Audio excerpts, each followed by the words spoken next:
galing ako sa pamilya ng mga politiko. Ang lolo ko, governor ng Undivided Davao. Cabinet member ni Marcos Sr. Ang tatay ko, vice mayor, mayor, president. Mga kapatid ko, mga politiko din. Hindi dahil Duterte ang apelido ay iboboto na ninyo. Kailangan pag-isipan din natin. Duterte ito, pero ano ang maitutulong niya sa bayan? Ano ang magagawa niya para sa bayan? Kaya hindi pwede na pabalik-balik lang na apelido ang binoboto natin. Kailangan yung anak, yung apo, yung asawa, kapag tumayo sa harap ninyo, ay meron siyang sinasabi. Hindi yung tatayo siya at dahil Duterte siya, kakanta na lang siya para sa inyong lahat. Pangako sa'yo. Diba? Hindi pwede.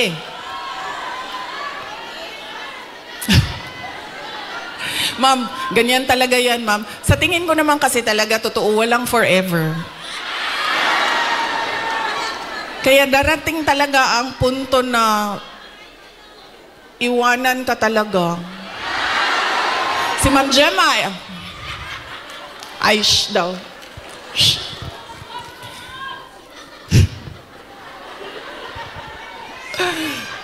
Diba? Hindi pwede yan. Hindi na pwede. Kasi yan yung ganun tayo dati. Oo, eto. Tinanong ko isang beses dito sa Manila, sa NCR. Tanong ko, ma'am, sinong kandidato niyo sa mayor? Sabi niya, si ano, ganito, apelido. Sabi ko, di ba sila din yung mayor dati? Sabi niya, oo, yung uncle niya.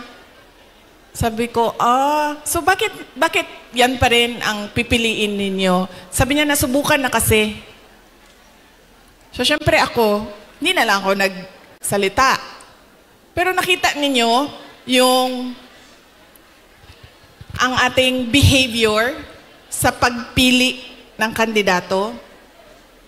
Dahil anak, apo, asawa, nasubukan na kasi, parehong apelido, go, bibigay ko na yung napaka-special na right ko na bumoto. So, mahalaga, hindi dahil anak, hindi dahil Duterte ang apelido, ay iboboto nyo na. Pag-isipan ninyo, ano ba ang dala niya sa lamesa? Ano ba ang dala niya para sa bayan? 3, huwag ibenta ang boto. Ano ang mga pangako na napako? At pangatlo ay, hindi dahil galing yan sa sikat na pamilya, ay iboboto na ninyo kaagad. So tingnan natin ang mga karakter, accomplishment, abilidad, kapasidad ng mga kandidato nating senador. Kapag inutusan yan bumili ng suka, automatic na yan, may abilidad na yan. Diba? Saan nanggaling ang abilidad niya? Siyempre, kung saan yung bilihan ng suka, doon yan sa shortcut na daan.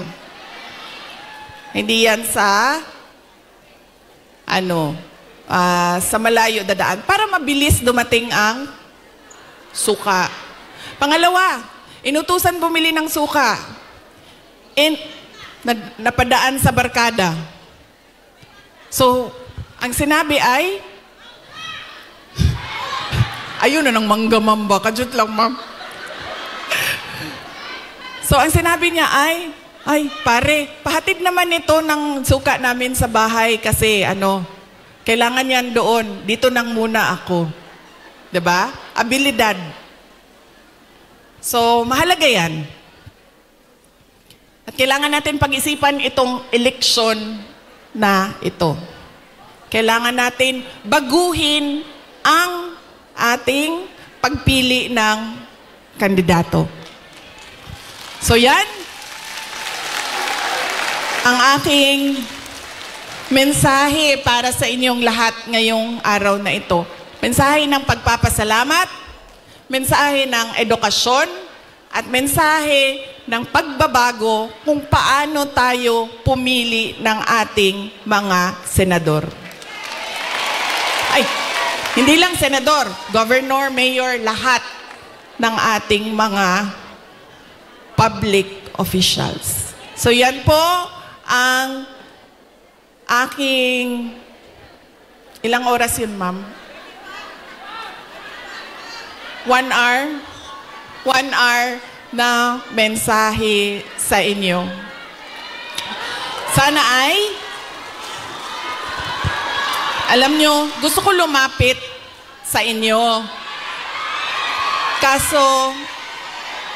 Kasi gusto ko personal yung pagpapasalamat. Kaso pwede ba na wag tayo magkagulo? Kasi kanina sa labas, nasisigawan na ako ng pulis. Nasisigawan na niya ako kasi medyo nagkakagulo kami doon sa picture taking namin sa labas. So, pwede ba ako mag-hello lang, hello sa inyo? Tapos, wag lang tayo magkagulo kasi baka palayasin tayo dito.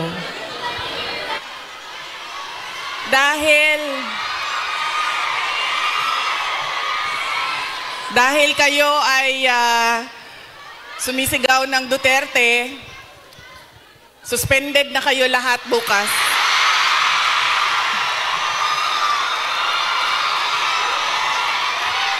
Suspended kayo, suspended.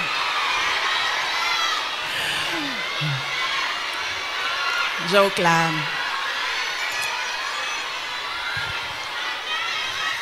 Unahin ko muna ang aking mga pagpapasalamat.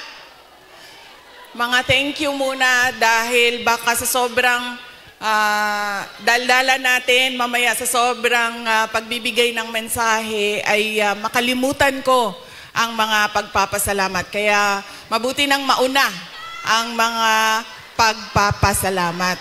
Una, tayong lahat ay nagpapasalamat sa Hong Kong government and sa Hong Kong police sa kanilang tulong sa atin para mabuo ang ating pasasalamat ngayong araw na ito.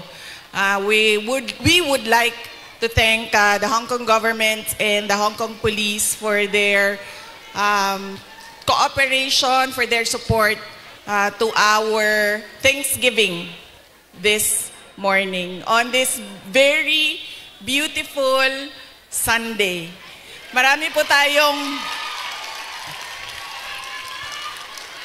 Marami tayong mga kababayan na nandoon sa labas at lahat ng mga first-timer na nakakita sa akin.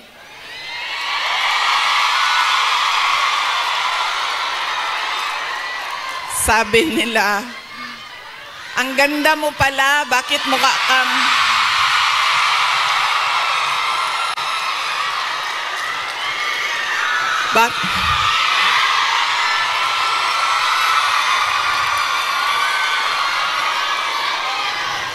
Ay, Macau, hello. Maraming salamat. Okay. Sabi niya, ang ganda mo pala, bakit mukha kang...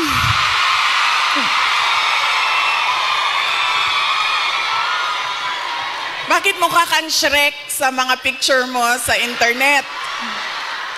Tapos sabi ko sa kanya, sabi ko, ma'am, basta Pilipina, maganda talaga yan. Tayong lahat yon. Now, hindi ko lang alam sa mga Pilipino, sa mga lalaki natin, Pero sigurado ako sa mga Pilipina ay maganda. Dahil ano ang ating proof o evidence sa buong mundo na maganda talaga ang Pilipina? Ilan ang Miss Universe natin?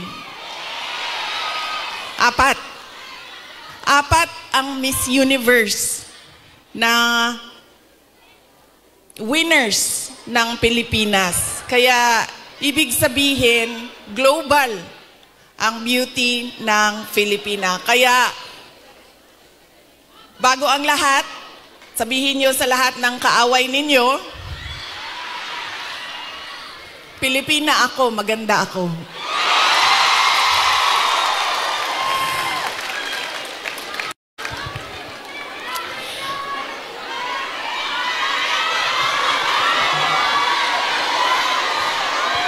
Sabi natin, 'di ba?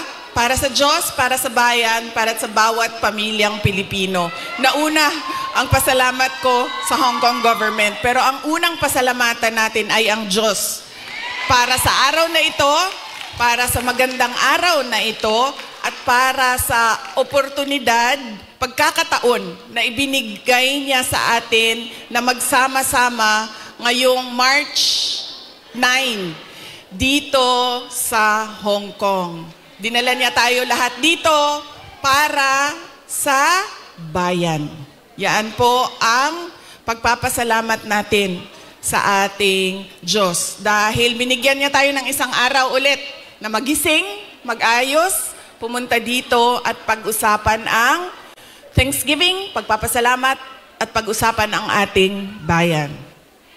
Ang sunod na pagpapasalamat ko ay hindi ko isa-isahin yung mga pangalan dahil baka may hindi ako mabanggit at magtampo. So, isa-isahin ko lang ang mga grupo na kailangan natin pagpasalamatan. Unahin ko muna ang Kingdom of Jesus Christ.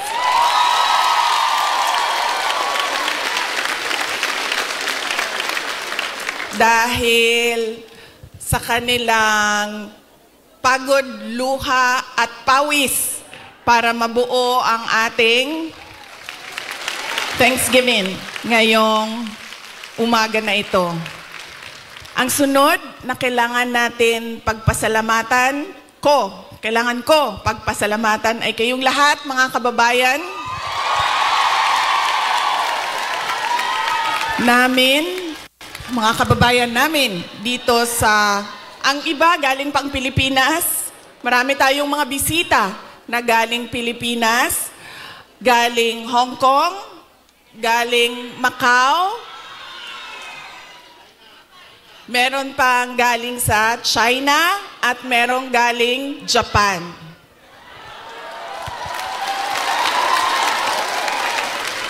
Maraming salamat sa inyo dahil ibinigay ninyo ang oras ninyo ngayong araw na ito. Madami sa inyo kailangan maglaba. Kailangan magplansya. Yes, mag-day off, pero kailangan niyo labhan yung damit ninyo. Kailangan ninyo magpa-parlor kasi, 'di ba? Araw ito ng pagpahinga. Kailangan maglinis ng inyong bahay. Kailangan magpa-pedicure. Diba? Kailangan magpa-dentista dahil araw ito ng pagpahinga. So, kailangan ayusin lahat ang sarili. Ang para sa sarili. Pero, binigay ninyo ang oras ninyo at araw ninyo ngayong umaga na ito para sa atin. Kaya maraming salamat sa inyong lahat. At alam nyo, kanina habang naglalakad ako, kasi malapit lang kami, so naglakad lang kami. Ang ganda ng weather ninyo dito sa Hong Kong, no? Nakakaganda siya ng kutis.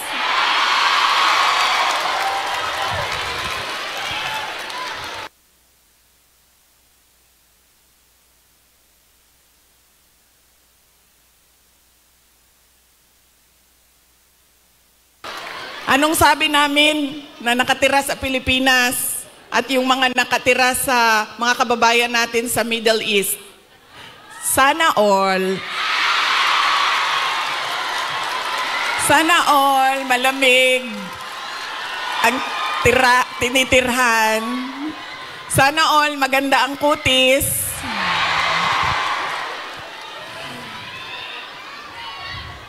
Kaya isa din yan sa dapat ninyong ipagpasalamat sa Diyos. Nandito kayo sa lugar na hindi magulo, maganda ang klima, at lalong-lalo na nandito kayo dahil meron kayong hanap buhay. Hindi natin gusto na umalis ang ating mga kababayan sa Pilipinas. Pero marami sa atin, dahil walang oportunidad sa ating bayan, ay nakikipagsapalaran sa iba't ibang lugar sa mundo para sa inyong mga pamilya.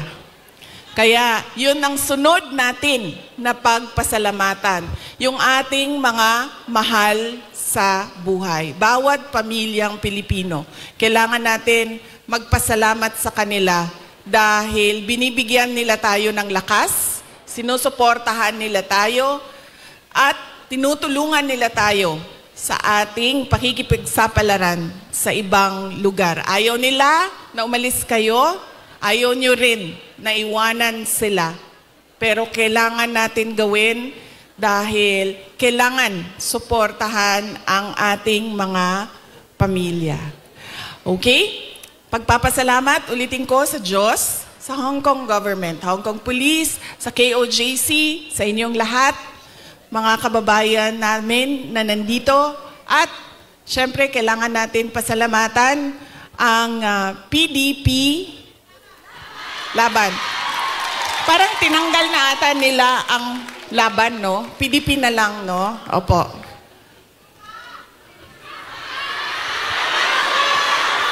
Ha? Okay, suka. May dala sila para sa inyong lahat. Inutusan silang bumili ng suka. Nagdain taon silang sinamak. Sa gusto. Nagdala po sila og pinakurat. Kinsay gusto. Okay. Bagay na sa lechon Macau og pinakurat. Kaganina bitaw naglakaw ko dito. Kana ganing ay, sorry. Kanina naglalakad ako doon. Yun bang nakabitay ng mga lechon Macau ba yan, no? Sa isip ko kanina. Sabi ko, kakain kaya muna ako. So sabi ko, ay hindi, picturean ko na lang muna. Andito sa aking cellphone yung roasted duck at yung roasted goose. Roasted goose. At, tikman ko nga yun. Balikan ko. Roasted goose at yung parang lechon Macau. Bagay sa suka.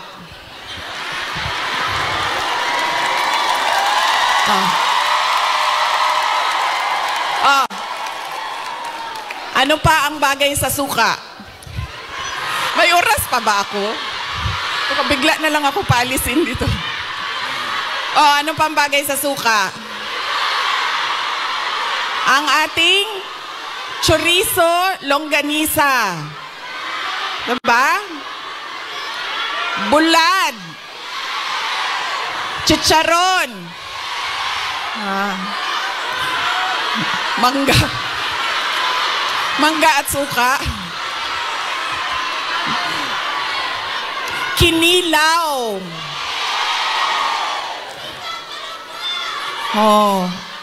Bulad, galunggong. Yes. Diba? So, kaya tayo lahat nauutusan na bumili ng suka. Kasi lahat yan, lahat ng pagkaing masasarap, kailangan ng suka. Alam niyo, wala sa listahan ko yung speech na suka na yan. Actually, wala akong listahan ng speech ko dahil matagal ako kagabi nag-decide kung pupunta ako dito sa Thanksgiving.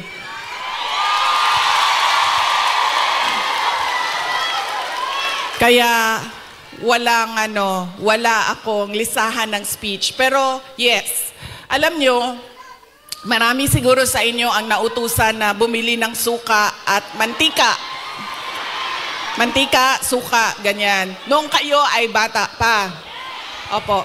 Pero sa amin kasi, sa bahay namin, nag-grocery kasi ang nanay ko. So lahat yang mga gamit sa kusina, binibili na ng nanay ko. Nautusan lang ako lagi doon sa kanto, sa tindahan, bumili ng Coke. Ng Coke.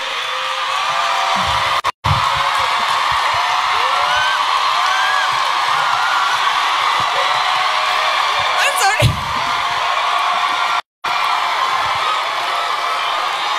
Totoo yan. Hindi joke yan totoo yan. Alam nyo, di ba tag 5 pesos lang ang Coke noon? 1980s? Or less pa nga ata siguro? 5 pesos? O, mga 4 pesos ang Coke noon. Tapos ang pera natin, yung papel na green na 5 pesos. Oo, yan yon. Pero totoo yan hindi, Coca-Cola Kasi kayo naman, pag sinabing Coke, tapos wala pang noon, wala pang 1.5, 2 liters. Litro lang yan. Litro lang yan nung kapanahonan natin. So yun. So, saan na tayo? Sa pagpapasalamat. Papasalamat tayo sa PDP. Ating mga kandidato sa PDP. Aabot tayo dyan mamaya. And syempre, kailangan natin magpasalamat kay Pastor Apollo Kibuloy for his generosity. Alam nyo, bumisita ako sa kanya nung siya ay nasa hospital, sa Pasig Hospital.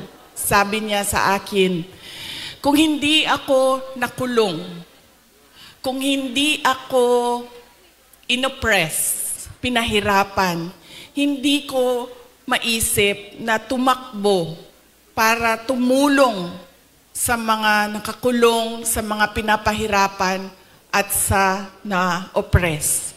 Sabi niya, tama lang na ganito ang nangyari dahil naliwanagan ako at napaabot sa akin ang mensahe na kailangan kong tumakbo bilang senador para tumulong sa mga nahihirapan at pinapahirapan.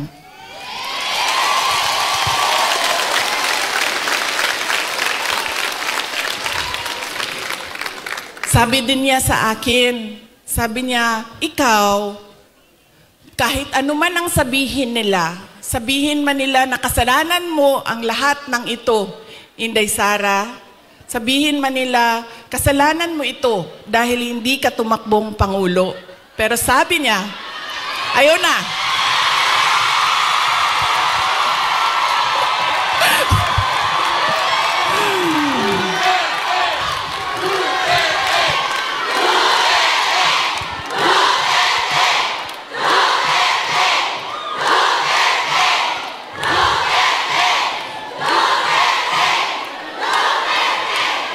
Pero sabi niya, makinig tayo kay Pastor Apollo Kibuloy. Dahil siya ang araw-araw nagbabasa ng Bible. Siya ang nakakaalam by heart kung ano ang salita ng Diyos. Anong words of God. Sabi niya sa akin, sabi niya, ganitong nangyari sa buhay ko. Sabi niya, Inday Sara, ganyan din nangyari sa buhay mo dahil hindi pwede na ikaw ang mauna at sila ang sumunod. Dahil wala ng katapusan. Dapat sila ang mauna at ikaw ang sumunod.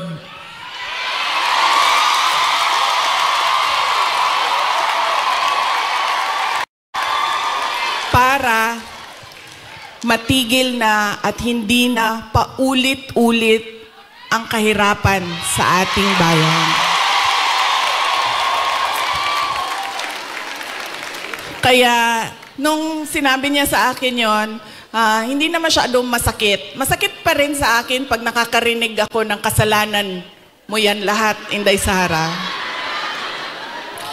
Pero iniisip ko na lang, naku, sinabihan ako ni Pastor Kibuloy, you are there, you are where you are intended to be by God. Exactly where you are.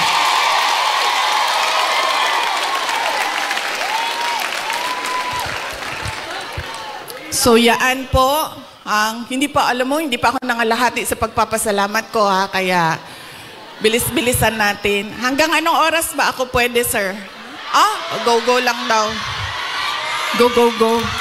Ay, hindi kami pwede mag-abot ni PRD kay kasabon na pud ko oton.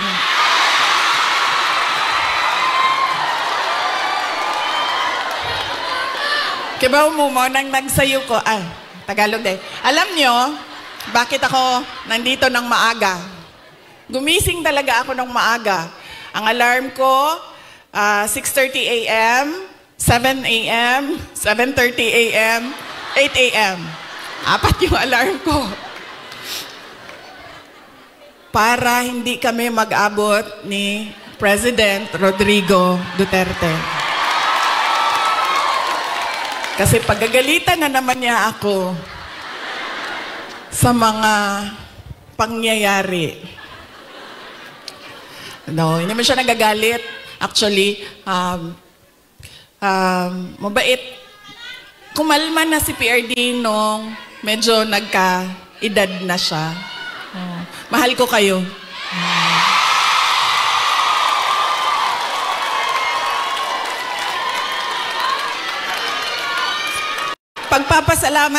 Magpapasalamat din ako. Thank you po ako. Kagabi po, merong mga kababayan natin na nasa hotel. Hotel. Kayo ba yun, ma'am? Opo. Maraming salamat sa pag-welcome ninyo sa amin doon sa hotel. Mahal ko kayo. Maraming salamat. Pero bakit, ma'am, wala kayong dala na roasted goose? I'm sorry, may dala kaming suka. Kayo, walang dalang roasted goose.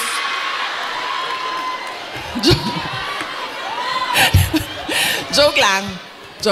Pero salamat Salamat sa pag-welcome ninyo sa amin doon. Sigurado ako na kahapon may kailangan din kayong gawin. Busy din yung oras ninyo. Pero pumunta kayo doon at winelcome nyo kami sa hotel. Maraming salamat sa inyo.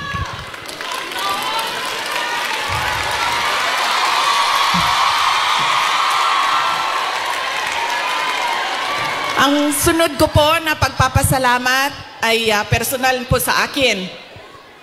Para sa inyong lahat, mga kababayan namin dito sa China, sa Hong Kong, sa Macau, dahil noong 2016 ay nagkita-kita din tayo dito para sa pagpapasalamat, tapang at malasakit at suporta sa administrasyon ni Pangulong Duterte. Kaya papasalamat po ako dahil from 2016 hanggang 2025 ay nandyan pa rin kayo at nandito pa rin kayo para sa bayan. Maraming salamat. Sunod po ay personal pa rin ang pagpapasalamat ko sa inyong lahat, sa tulong ninyo, sa kampanya ninyo, sa suporta ninyo para sa akin at sa boto ninyo noong nakaraang halalan noong 2020.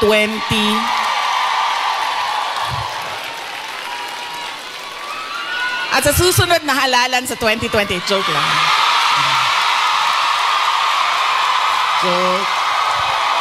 Sandali lang. Maraming salamat sa suporta ninyo noong 2022. Thank you very much sa inyong lahat, mga kababayan.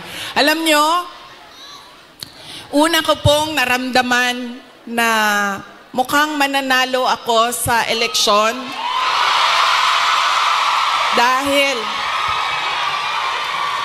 dahil nakita ko ang overseas absentee voting results. Una siyang lumabas. So nakita ko na I think 98% lahat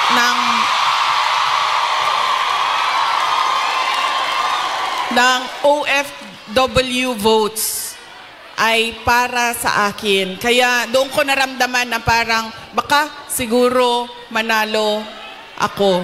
Kaya maraming salamat sa inyo.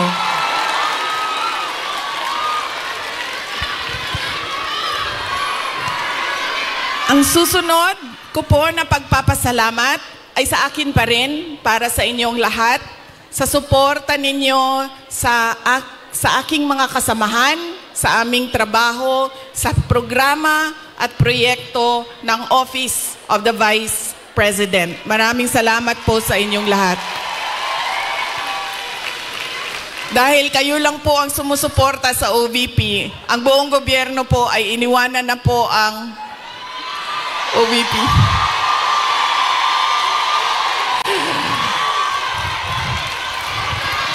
Maraming salamat. Yung satellite offices po namin sa iba't ibang lugar ay naningkamot. Ano sabihin naningkamot? Nagsisikap. Yung satellite offices po namin ay nagsisikap na mahanap yung mga geographically isolated and disadvantaged areas at hindi lang nakatuon sa National Capital Region. Kaya salamat po sa suporta ninyo sa Office of the Vice President. Ang susunod po na pagpapasalamat ko ay ang mahal ko kayo.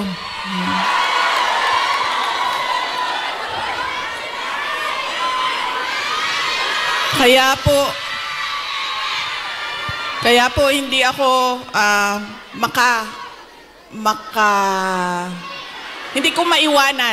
hindi ko maiwanan ang aking katayuan, tama ba? Pwesto, posisyon, dahil sa inyong lahat.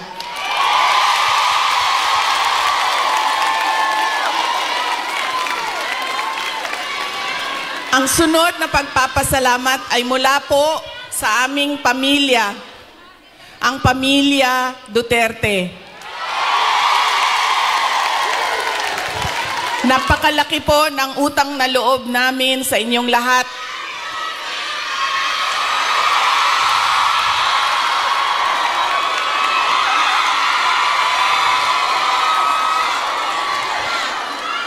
Dako kayo ang amo ang utang nga kabubuton kaninyong tanan, mga kaigsuunan namo. Sa pagkakataon na ibinibigay ninyo sa amin na makaserbisyo o makapagtrabaho sa ating pamahalaan. Sa oportunidad na ginahatag ninyong kanamo nga makasilbi sa ato ang nasud. Maraming salamat po sa inyong lahat.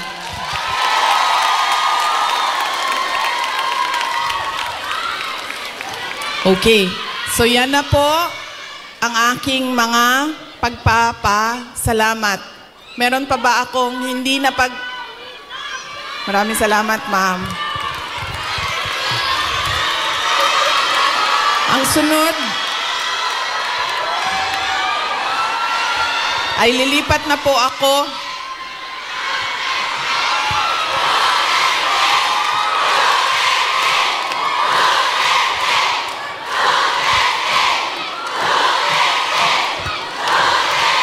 paminaw sa mo ba? Kadyot lang ba? Alas 12 na. Alas 12 na. Kinsay magpakaon sa ato adin eh.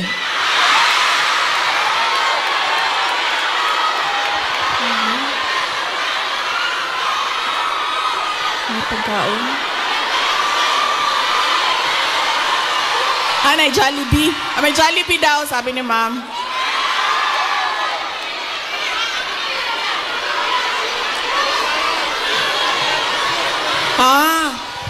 Okay. So, hindi daw tayo kakain lahat para sa bayan. Okay. Sige, okay lang. Kailangan ko din naman magpa-reduce, so okay lang.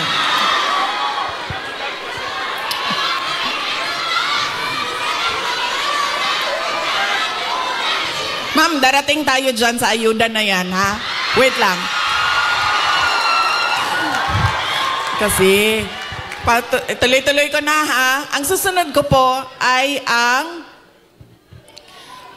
dahil pagpapasalamat po ito kay PRRD, former President Rodrigo Duterte, ay mag-share ako sa inyo ng aking pagpapasalamat sa kanya. Medyo mahaba itong kwento na ito, so mamaya nyo na singilin yung mga suspension order ninyo. Alam nyo, isa lang. Sa lahat-lahat siguro ng pagmamahal or generosity ni former President Rodrigo Duterte, isa lang ang stand out. Nag-iisa lang ang lagi kong pinagpapasalamat sa Diyos na ginawa ni Tatay Digong, ni former President Duterte sa akin.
Hello?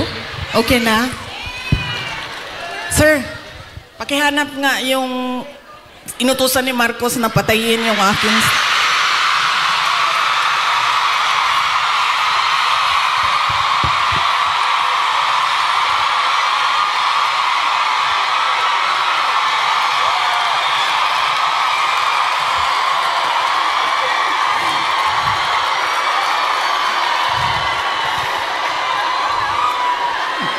Yan.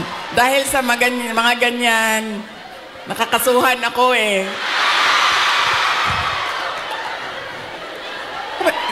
Malay natin, di ba? Baka may inutusan dyan.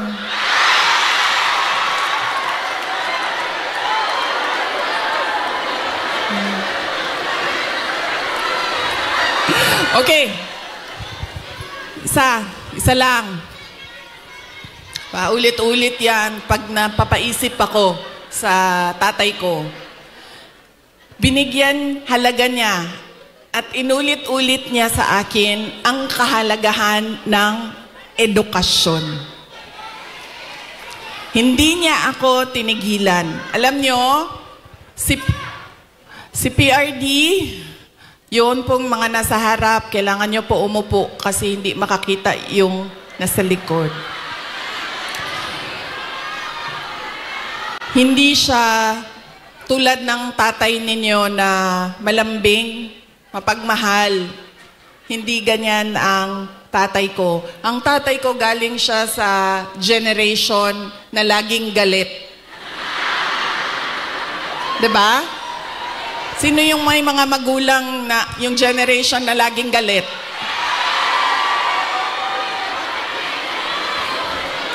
Yan. Galing dyan ang generation. Galing dyan ang tatay ko sa generation na yan. So, lagi siyang galit. So, sa akin, maalala ko, sinabi niya talaga sa akin, paulit-ulit habang ako ay lumalaki. Ikaw, sabi niya, hindi ka tao sa paningin ko. Napaisip ako noon, diba? Sabi ko, pusa o aso? Sabi niya, hindi ka tao sa paningin ko kung hindi ka abogado o doktor. Totoo yan. So, paulit-ulit niya yan na sinasabi sa akin. So, syempre, pag ikaw bata ka, diba? Papasok yan paulit-ulit dyan sa iyo. So, ako din, habang ako ay nag-aaral, nung ako ay lumalaki, nag-aaral ka, elementary, high school, napasok na sa isip ko. At 4 years old hindi ko alam, baka sa tiyan pa lang sinasabihan ako ng tatay ko, ikaw, hindi ka tao. Hindi ka... Kasi 4 years old pa lang, sa yearbook ko ng kindergarten, nakalagay doon, I want to be a pediatrician. Imagine nyo, hindi doktor Alam ko kung ano ang specialty ko. Sabi ko, I want to be a pediatrician. Andyan pa yan hanggang ngayon. Ang yearbook na yan. Kaya, nung ako ay paulit-ulit yun, alam ko na magiging doktor ako. Alam ko na magiging doktor ako. Nung panahon na kailangan mag-apply ng entrance exam sa college, di ba? Kailangan natin mag-apply sa mga colleges and universities. Hindi nila alam, ng mga magulang ko, nag-apply ako sa University of the Philippines. Nung nag-apply ako sa University of the Philippines, syempre nilagay ko din naman yung science courses. Pero nilagyan ko din siya ng political science. Nung nakita ko ang result at nalaman ng mga magulang ko yung result, nakalagay doon, na-match ako na waitlist ako sa political science. So, sobrang excited ko. Hindi nila alam na gusto ko mag-college sa Manila. Kaya, sikreto ako na nag-apply. Sobrang excited ko. Sabi ko sa mga magulang ko, pumasa ako ng UP. Pero, political science kasi yung kurso. So sabi ko, gusto ko sana pumasok ng UP Diliman yun UP Diliman. Tapos, political science yung kurso. Sabi ng nag-wild. Naggalit si PRD. Sabi niya, di ba, sabi mo, simula nung bata ka pa, gusto mo maging doktor? Pre-med ba ang political science? Tapos sabi niya, hindi ka pwede pumasok ng University of the Philippines. Kahit saan man yan. Sabi niya, dahil kilala ko ang ugali mo. Anak kita. Alam ko kung anong ugali mo. Sabi niya, marirecruit ka lang ng makabayan. Aakyat ka. Totoo ito, sinabi niya. Aakyat ka ng bundok. Magiging NPA ka. Ikaw ang magiging head ng New People's Army. At ikaw ang makakalaban ko pagdating ng panahon. Kaya hindi ka pwede pumasok ng University of the Philippines. So sabi niya, pumili ka. Kahit anong paaralan dito sa Davao, pumili ka dyan. So sabi ko sa mama ko, Ma, So sabi ng mama ko, sige na lang, kasi sinabi mo man doktor. So mag-pre-med ka na lang. Okay.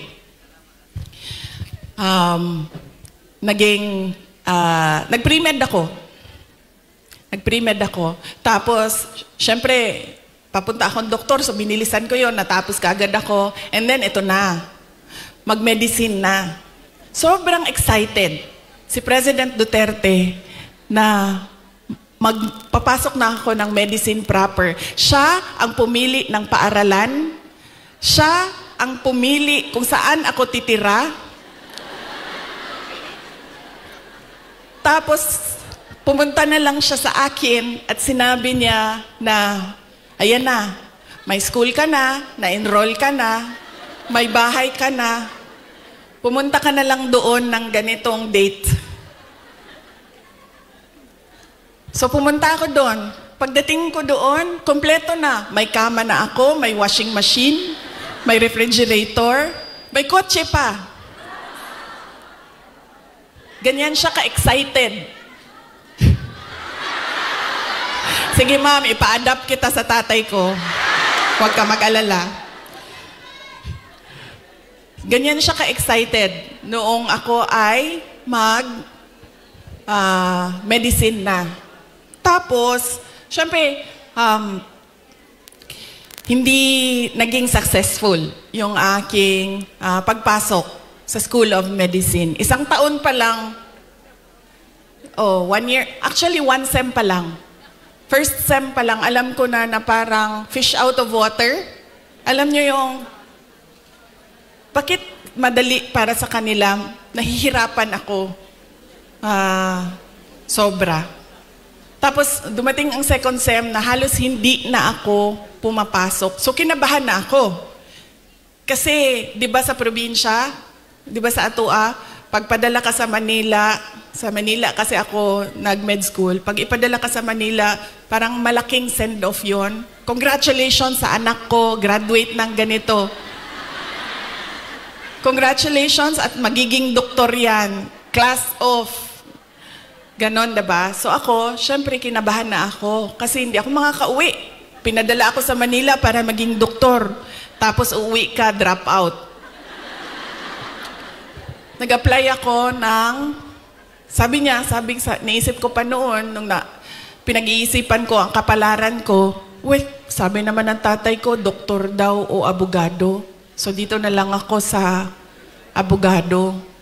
So lumipat ako, nag-apply ako sa San Beda College kasi at the time na nagdesisyon ako, San Beda College na lang yung bukas sa mga exams, entrance exams. So hindi ko pa sinabi kaagad sa mga magulang ko na nasa San Beda na ako. Nalaman na lang nila dahil nagsabi ang driver. Sabi niya, hindi na yan siya pumupunta ng Cavite. Lagi kaming nandyan sa Menjola.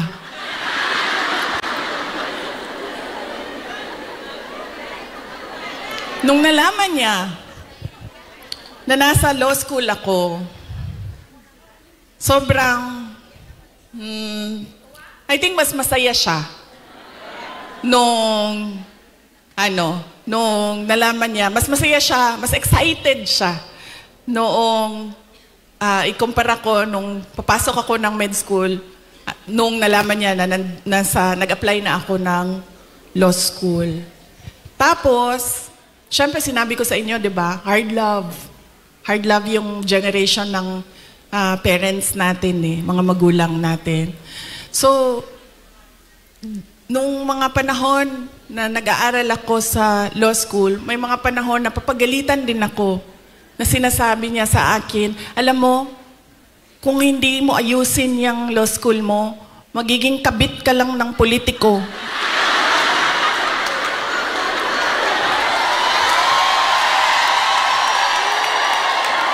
Ganyan. Ganyan siya kung, di ba pangit pakinggan sa atin?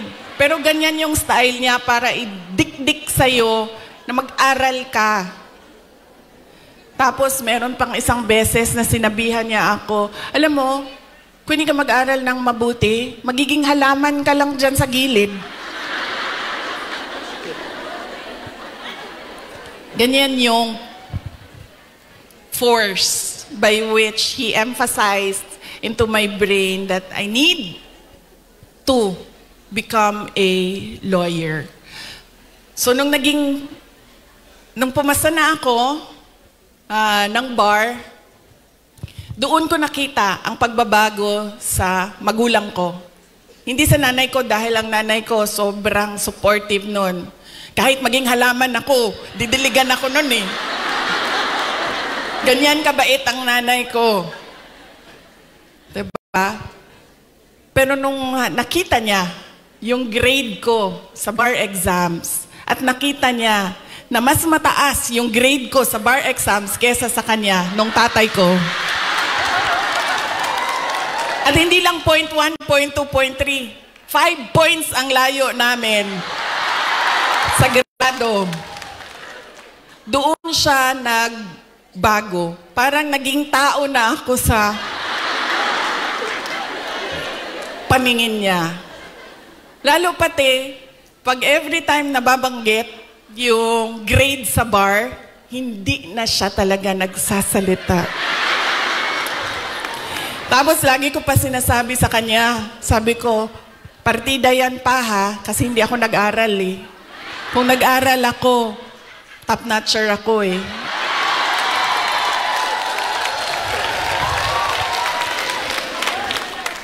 So ngayon, doon, nakita ko na iba na siya kung, hindi na parang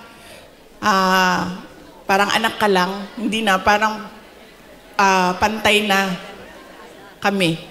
Tao na ako. Buong tao na ako sa paningin niya. Ganyan yung emphasis niya sa education. Kaya ganyan din, hanggang ngayon, ganyan din. Alam niyo ba, sa mga apo, kabahan ka pag nagtanong na si PRD kasi didiretso yan, anong grade na ito? Anong eskwelahan? Ito, anong grade na? Anong eskwelahan ito? Ito, anong grade na? Anong eskwelahan? Ganyan. Si PRD kamusta ng apo. Hindi siya, uy, masaya ka ba? May boyfriend ka na ba?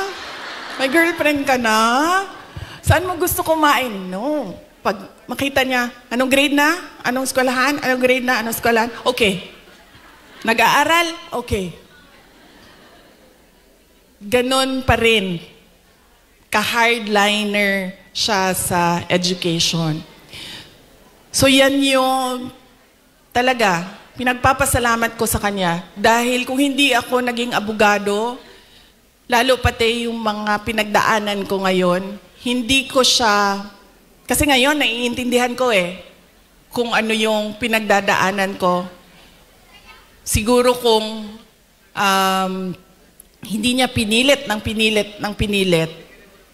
hindi ako ganito ka-confident sa aking ginagawa. So sana din sa inyong lahat, ganun din. Kaya nung nangangampanya ako nung 2022, lagi kong sinasali ang kampanya, plataforma ko ang edukasyon. Sana ganun din ang inyong mga anak, ang inyong mga kapatid, ang inyong mga apo, na huwag ninyo silang tigilan. Dahil minsan, ako, pag pumupunta sa mga barangay ninyo, sa mga municipality ninyo, meron talaga akong naririnig na sumasagot na, college graduate naman, pero wala namang trabaho. Pero, iba din ang trabaho ng college graduate at natapos lang ng grade 6. Iba talaga yun. Iba yung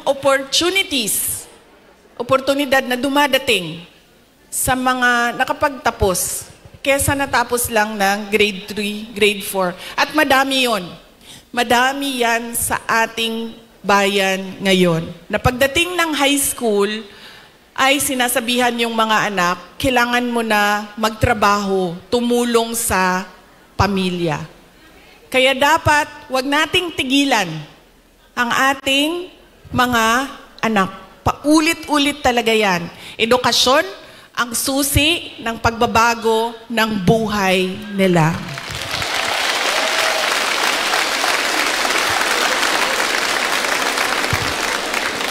Pagpapasalamat para kay PRRD para sa edukasyon.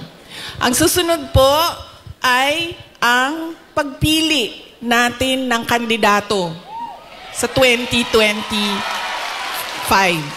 ngayong darating na buwan. Kay bao mo na tagam, nakakaon ba akong tagam atong 2022, no?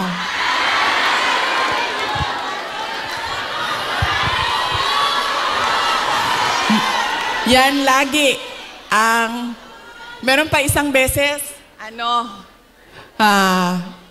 Bisaya, sa Cebu. Ay, sa Cebu ba ito? O sa Cagayan de Oro. Basta, usually kasi pag Bisaya, di ba, diretso na sila istorya, wala na sila break. Wala break. Ana siya sa kon. Inday Sara, anak ko, yes ma'am. Ana siya, nakakaon kag tagam, no?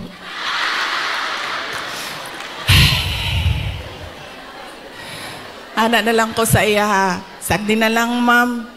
Basta ikaw, makakaon ka og sakto, okay na ko.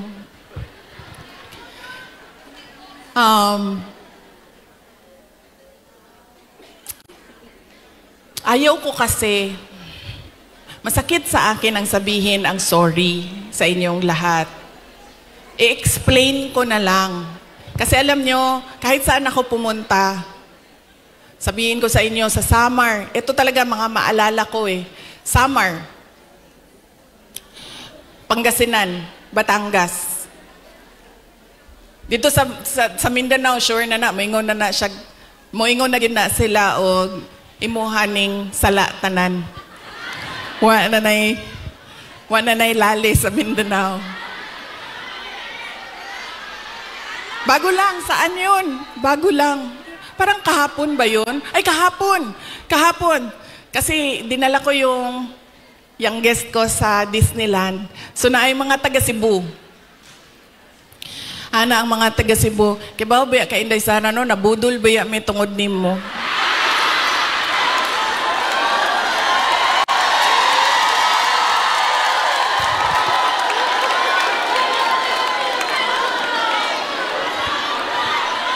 Ang sa Samar, sabi sa akin, maalala ko yun, kibaw ka, hindi sabi na, Tagalog siya, kay kanang waray man na sila dito, no? So nagtagalog siya sa ako. Sabi niya, alam mo, na-scam kami dahil sa iyo. Lalaki pa, ito siya niya, senior ba? So wa na lang yun ko ni ko, na lang ko, pasensya na sir, pasensya na. So, akala ko kasi, ito na naman tayo sa maling akala.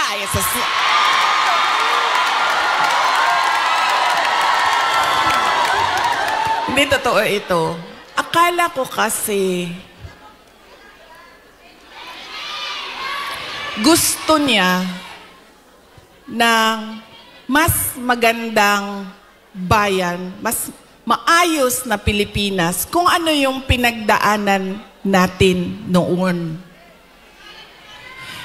Kasi, ang plataforma namin nung tumakbo kami, unity at continuity.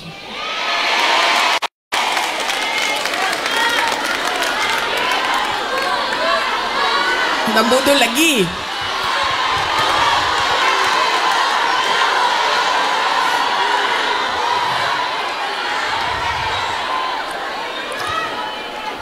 Kasi ako, sumusunod ako sa tatay ko.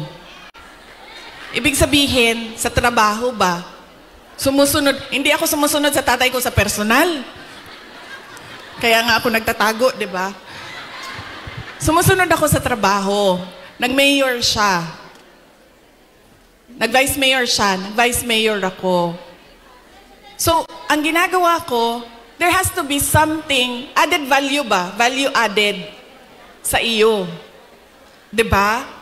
Kasi, paano ba naman na binoto namin ito si Rodrigo, pero binoto ka namin, wala namang value added. Wala namang dagdag na kahalagahan sa iyo. Diba? So, sumusunod ako sa tatay ko. Nag-vice mayor siya, nag-vice mayor ako. Nag-mayor siya, nag-mayor ako. Sandali lang, ma'am. Mamaya na yung president, ma'am. Wow. Sandali lang. So, nung mayor ako, ano ba yung targets ko as mayor? 'Di ba? Kasi kailangan may value added sa iyo. So sabi ko, okay, ganito na ang nagawa ng administration ni President Duterte. Saan pa ba natin dadalhin ang Davao City? So may target kami. Nung umalis ako sa Davao City as mayor, number 4, most competitive city na ang Davao City. Number 8 na kami sa mga pinakamayaman na syudad sa buong bansa.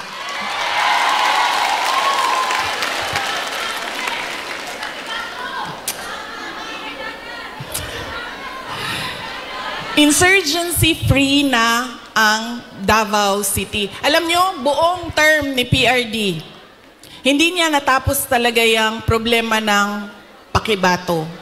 So, nung taga-Pakibato mo, ma'am, mabiya na ingon ni PRD, siya mag-NPA lang ka sa Pakibato, ikaw kalaban sa mga sundalo. Ayaw, ganda din na sa UP. Okay. Diba? Hindi niya natapos. And sa akin, meron kasi insidente doon na ako ang mayor, namatay yung opisyal, na napagalitan ako ng nanay. Tiga Visayas yung pamilya. Kausap ko siya sa phone, sabi ko, ma'am, pasensya na, namatay yung anak mo, ganyan. Napagalitan niya ako. So sinabi ko, sige, tapusin natin yan. So tinapos namin. In 3 years, o 4 years. In 4 years, tinapos namin yung problema sa Pakibato. There has to be something new and something better in you. Akala ko kasi ganyan. Dito ko lang naintindihan na hindi pala lahat ng tao pareho ko mag-isip. Yun yung naging problema.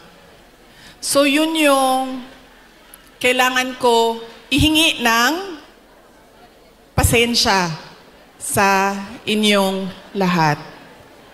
Dahil, sabi nga ni Pastor Kibuloy, dapat lang siguro mangyari ang mga nangyayari para makita natin.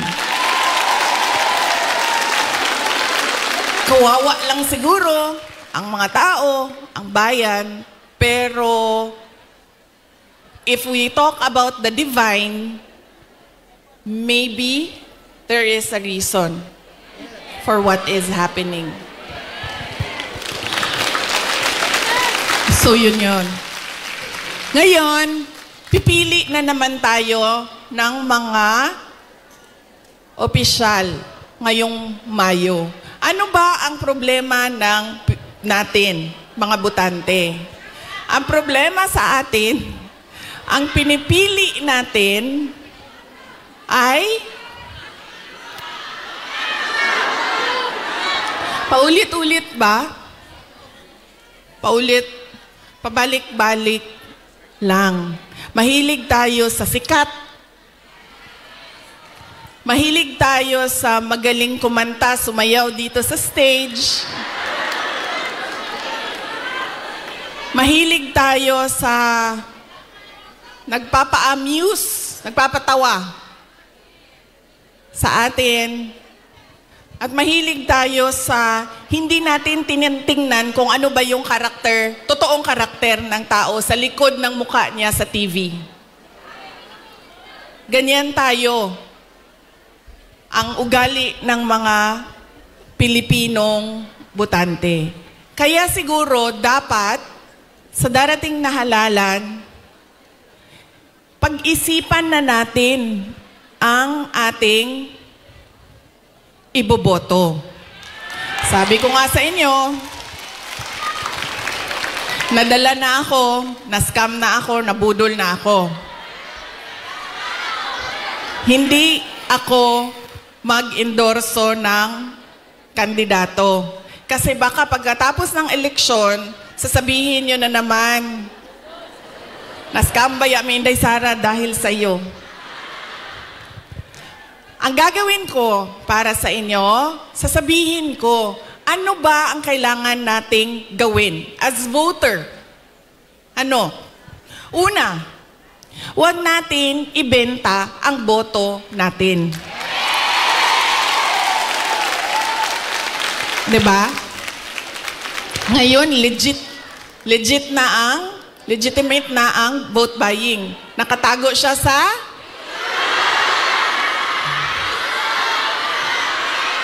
yan na, ma'am. Nandito na tayo sa topic na gusto mo, ma'am. Ayuda. Ganun na ang mga politiko ngayon. Bibigyan ko kayo ng example, ha, ng experience ko sa mga pagbibigay ng ayuda o vote buying. Noong barangay election na nakaraan, bago lang, tinanong ko yung isang kaibigan ko, ano bang ginagawa mo na suporta sa barangay candidates? Tas sabi niya, ang ginagawa ko, humihingi ako ng tupad at AIX at binibigay ko sa mga barangay captain para ibigay nila sa supporters nila. So sabi ko sa kanya, okay, hindi ko magawa na ganyan yung suporta na ibigay ko sa mga local barangay candidates. Pero totoo yan. Hindi man pinag-uusapan, pero totoo yan na nangyayari. Nakikita nyo yan. Nakikita nyo yan doon sa mga probinsya ninyo. Kaya ang una, huwag natin ibenta ang boto. Pangalawa, pag tumingin tayo ng kandidato, tingnan natin kung ano yung promises na ginawa niya o sinabi niya noon. Tapos, tingnan natin, binigay ba niya yung kanyang promise? Saan? Unsa sa Tagalog ng promise? Pangako sa'yo? Binigay ba niya ang pangako niya sa'yo? O iniwanan ka lang niya sa ere? At sumama sa iba?